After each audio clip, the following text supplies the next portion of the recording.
নমস্কার বন্ধুরা, আজকে আমি আপনাদেরকে দেখাবো বাড়ি থেকে কিভাবে আরশোলা তাড়াবেন বা আরশোলা মারবেন। তারই আজকে ঘরোয়া দুটো টিপস আপনাদের সাথে আমি শেয়ার করব। আমরা প্রত্যেকেই কিন্তু জানি যে আরশোলা কতটা ক্ষতিকর। বিশেষ করে দেখবেন যেসব আরশোলাগুলো টয়লেটে বা বাথরুমে ঘুরে বেড়াচ্ছে, তার কিছুক্ষণ পরেই আমরা যেখানে রান্না করি বা যেসব জায়গায় খাবার রাখি তারই আশেপাশে ঘুরে বেড়াচ্ছে। আর আমার কিন্তু আলাদা করে আপনাদেরকে বোঝানোর কিছু নেই যে আরশোলা কতটা খারাপ জিনিস। তাই অনেকেই আছেন যে বাজার থেকে কীটনাশক বা আরশোলা মারার স্প্রে কিনে এনে দেন। আর এই স্প্রে কিন্তু কিছুটা খারাপ। তার কারণ আমি আপনাদেরকে বলছি, যেসব বাড়িতে ছোট ছোট বাচ্চা আছে তারা তো আর বোঝে না যে এখানে স্প্রে মারা আছে, ওখানে হাত দেওয়া যাবে না। আর বাচ্চাদের তো বাজে একটা স্বভাব আছে যে মেঝেতে হাত বুলিয়ে সেটাকে নিয়ে মুখে দেয়, তবে এর জন্য কিন্তু বাচ্চারা অসুস্থ হয়ে পড়ে। তাই আজকে আমি ঘরোয়া দুটো টিপস আপনাদের সাথে শেয়ার করব, যেটা খুবই উপকারে আসবে আপনাদের একদম সহজভাবে। আর স্প্রে যখন আমরা বাজার থেকে কিনি তখন কিন্তু আমাদের কিছু টাকাও খরচা হয়। তাই আজকে যে স্প্রেটা আপনাদেরকে আমি বানিয়ে দেখাবো, মানে যে দুটো পদ্ধতি আপনাদের সাথে আজকে আমি শেয়ার করব, তার সাথে সাথে কিন্তু আপনাদের কিছু কিছু টাকাও সাশ্রয় হয়ে যাবে আর টাকাটা খরচাও হবে না।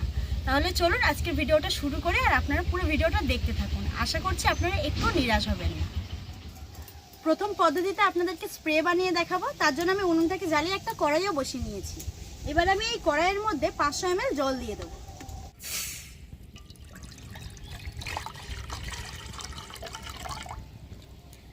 এখন এই জলের মধ্যে দিয়ে দেবো 3টা ন্যাপথলিন। এবার জাল দিয়ে এই ন্যাপথলিনটাকে খুব ভালোভাবে গলিয়ে নেব।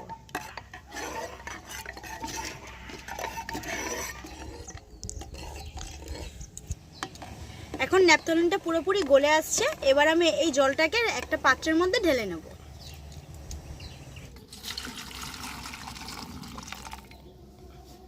এখন এই জলের মধ্যে আরো কিছু উপকরণ দিয়ে দেব। তো প্রথমেই দিয়ে দিচ্ছি লবণ, একদম উঁচু করে কিন্তু 1 চামচ লবণ দিয়ে দিচ্ছি। দিয়ে প্রথমে খুব ভালোভাবে একটু মিশিয়ে নিচ্ছি। এবার আমি এর মধ্যে দিয়ে দেবো 1 চামচ ডিটারজেন্ট পাউডার। আপনাদের ঘরে যে ডিটারজেন্ট পাউডার থাকবে সেটাই আপনারা দেবেন। এটা দিয়েও কিন্তু একবার খুব ভালোভাবে মিশিয়ে নিতে হবে। আর এটা কিন্তু অবশ্যই জলটা গরম থাকা অবস্থাতেই করে নিতে হবে। এবার আমি এর মধ্যে দিয়ে দেবো ভিনিগার। আপনারা যদি 3-4 দিনের জন্য ব্যবহার করতে চান তাহলে কিন্তু লেবুর রস দিয়ে দিতে পারেন। তো এখানে আমি সংরক্ষণ করব অনেক দিনের জন্য, তাই এখানটা ভিনিগার ব্যবহার করছি। তো দিয়ে দিচ্ছি 1 চামচের মতো। আবারও একটু ভালোভাবে মিশিয়ে নেব।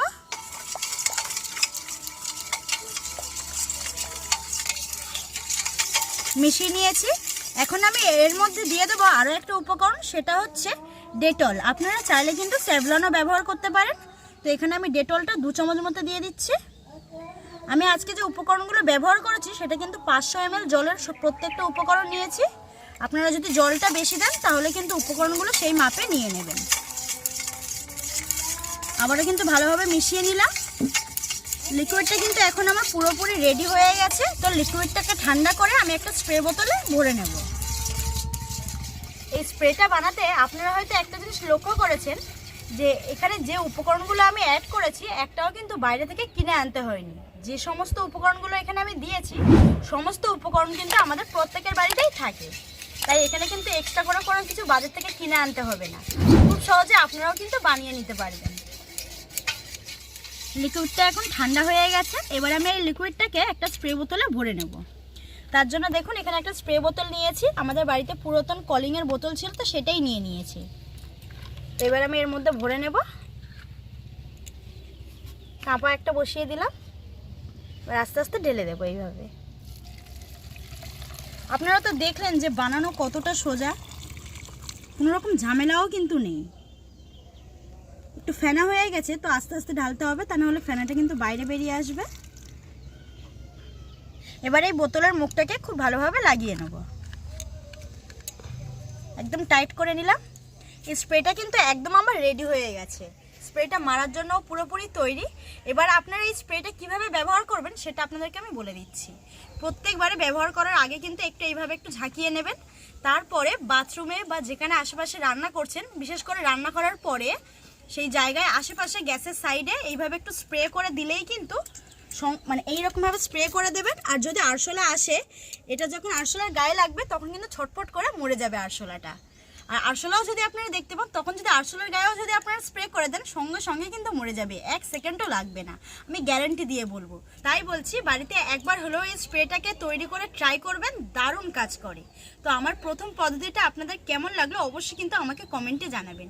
এবার আমি আপনাদেরকে দ্বিতীয় পদ্ধতিটা দেখিয়ে দেবো। তবে দ্বিতীয় পদ্ধতিতে কিন্তু কোনো রকম স্প্রে তৈরি করে আপনাদেরকে দেখাবো না, একটা গুঁড়ো তৈরি করে দেখাবো। তো আপনারা দেখতে থাকুন। তো গুঁড়োটা বানানোর জন্য একটা প্লেটের মধ্যে আমি নিয়ে নেব 2 চামচ খাবার সোডা বা বেকিং সোডা।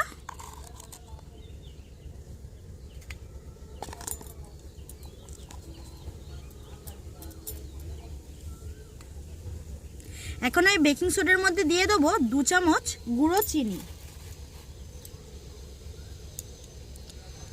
এখানে বেকিং সোডা যতটা দেবেন গুঁড়ো চিনিও কিন্তু ততটাই নিতে হবে। তবে আপনারা চাইলে কিন্তু এখানে গোটা চিনিও ব্যবহার করতে পারেন, তাতে কোনো অসুবিধা নেই।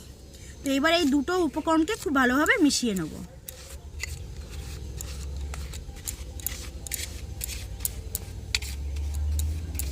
একটু ভালোভাবে মিশিয়ে নিতে হবে।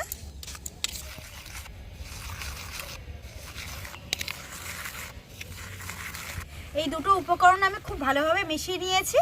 এখানে আর অন্য কোনো উপকরণ লাগবে না, এই দুটো উপকরণ থাকলেই কিন্তু হয়ে যাবে। তো এবার আমি এটাকে একটা কৌটোর মধ্যে ভরে নেব। আর এই গুঁড়োটাকে আপনারা কিন্তু গ্যাসের আশেপাশে একটু ছড়িয়ে দেবেন। আসলে হয়তো ভাববে এটা মিষ্টি, যেহেতু এখানে চিনি দেওয়া আছে, মিষ্টি ভেবে কিন্তু এটাকে খেয়ে নেবে। আর তারপরেই কিন্তু আসল খেলাটা শুরু হবে, তার কারণ এখানে বেকিং সোডা দেওয়া আছে, যেই মিষ্টি ভেবে খাবে তখনই কিন্তু মরে যাবে।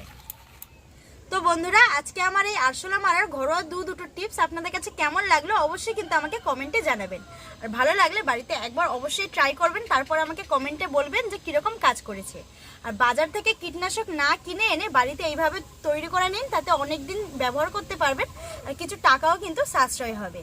তাহলে দেখা হচ্ছে পরবর্তী নতুন একটা ভিডিও নিয়ে। ততক্ষণ আপনারা আমার চ্যানেলটাকে কিন্তু ঝটপট সাবস্ক্রাইব করে নেবেন। আজকের মতো টাটা।